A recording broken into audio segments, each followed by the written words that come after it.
your parents were born in Haiti. Born in Haiti. Yeah. Yep. They moved to America because of Papa Doc. You know Papa Doc? No, I don't know Papa Doc. Francois Duvalier. He was the president of Haiti in the early 60s, Okay. 1960s. And he promised a lot of changes and stuff. And then he actually became very bad. And within a month, he started killing Haitians that disagreed with him within, immediately. I wonder how quick do dictators do that? It depends on the situation. Like when they promise to do good for the country, they get elected, then how quick do they start It literally depends on the situation. Some take years. Some it'll be within a few months. I think maybe, I'm not a historian, but I think maybe it has to, Dave reads a ton of history books because he just doesn't have friends. But that is an incorrect reason. Which part? He said that so many things. No. But I think I genuinely think it just depends on the I think it depends on the structures within the country. Mm-hmm. Maybe I'm wrong. I could be completely wrong. But I think depending on how entrenched certain systems are in a country, that's how quickly you can turn into a murderous dictator. Mm. You know what I mean? Maybe that was your plan all along, and then when you got in power, you decide because dictators don't start out hey, if you disagree with me, I'm gonna kill you. Never. They never start out like that, never, right? Never, they start out hey, everybody's we're gonna help everybody out. Yeah, I would argue most dictators have the best messaging. Mm. I don't think there's a single dictator whose speeches you can see before they were a dictator, right? Where you'll disagree with it. They say we need to feed the people. We need to make our land what it was. We need to reinstate pride. You know what I mean? Right. One of the campaigns Francois Duvalier was running on was he's gonna equalize blacks, the dark skinned blacks. Yeah. Because for so long, whites and light skins was the top of the show. Oh, this was in Haiti. In Haiti, yeah. Damn. And even after Haitians won the war, somehow the colonization still seeped in there. Yeah. And the white was the highest thing to be. And so Francois Duvalier was like, yo, we're gonna kill that. The dark skins gonna be the rulers. I'm paraphrasing. Yeah, of course. I figured. and we're gonna put the whites in their place, or anybody that with that mentality. Yeah. And obviously there's more dark skins than whites in Haiti at the time. So black people, Haitians like, yes, let's do it. Yeah. And then, And then he flipped it and he became... Yeah, he didn't care about that. The thing that I'm surprised about, actually, it's an interesting question you brought up, is the speed. But it is interesting that it took months. But that's why I'm saying I think it's... Wait, what took months? That the flip from I'm gonna save you to I'm a dictator. Well, as soon as he got elected, I think within a month, he got elected August, something that year. Yeah. And September, he started executing people. That's quick. That is really quick. Yeah, September, yeah. So then when did your parents sometimes flee? think it's a shame that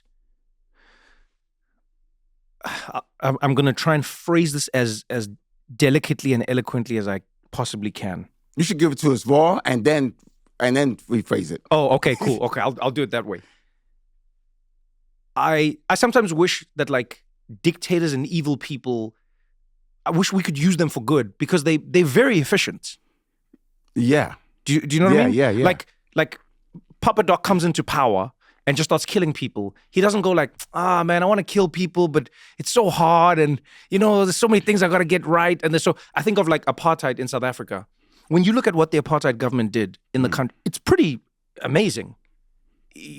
How they were able to build systems. That they invented new ways to create fuel because they were sanctioned by the world, so they couldn't get fuel from other countries like most countries can. You know what I'm looking forward. You know what I'm looking forward to is the non-raw version of this. But continue.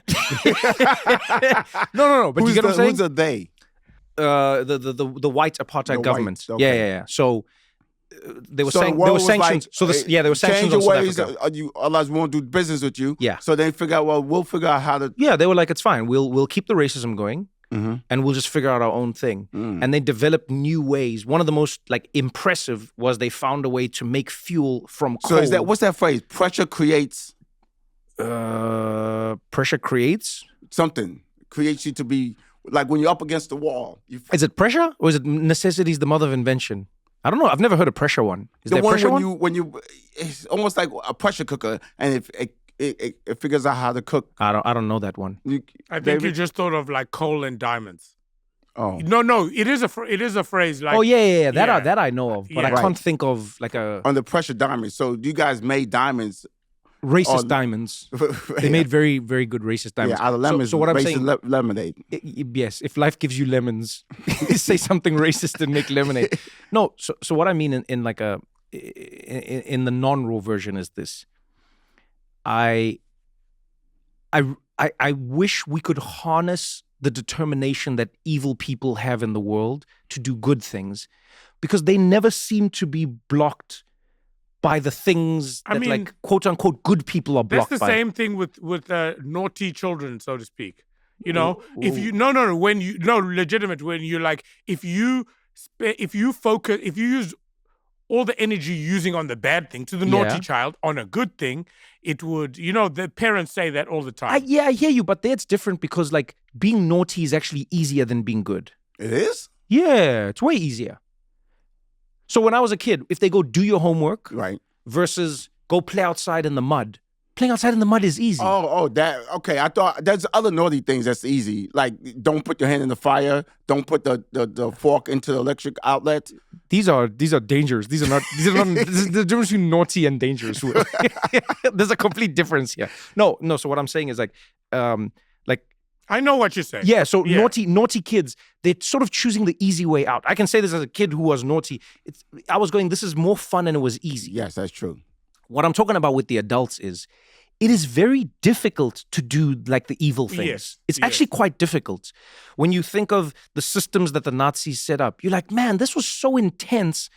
You could have spent this energy like curing cancer. Yes. The apartheid system was so complicated, Will. Complicated. What is a black person and what kind of black person and who counts as black and who doesn't and where do people live and where don't they live and how are they treated in prison and how are they not treated? What you're saying about Haiti, it's such a complicated system. But then in that sense, I would say that you want to change their definition of what a good thing is, because to them, that's what I wish I could do. Energy for a good thing. Yeah, in their minds. That's what I wish it could be. Yeah, right. You know what I mean? Like if Papa Doc had that same determination that he did the evil things with, but he did it with good. Imagine where Haiti could have been. You know, it's like people use solar energy to power up their house, and then people use solar energy to power up their solar-powered guns. I was with you for the first part. And then you went off completely. I was thinking of something solar power that's bad. Are you sure you were an engineer? You know what? I came up with, what year was that? 94. I came up with solar powered paint. So you know how solar panels are on top of your roof? Yes. And I was still like, why don't they just make the whole house out of solar panels? Put solar panels all over, so no matter where the sun is, it collects the energy from the sun and turn into stored energy later. And I'm like, oh, they should just paint the house in solar power and panels. Is that a thing now? It was when I was coming up. I actually created it on paper. So think about technology. The hardest part is to get to work on paper. You get to work on paper, you figure out to get it to work in real life. That makes sense? Okay. So I figured out to make it work on paper. At the time, it was 3 coats of paint, nano, ground, and anther, and then paint the whole house. And then you had these huge capacitors in your basement that collects energy and stores, save it for later. And this other system that dissipates the energy slowly throughout the rest of the house. It doesn't, because capacitors, once you use energy, it depletes completely. So this other device that slowly released the energy to the rest of the house as you need it. This is one of those situations where I don't know enough about electricity.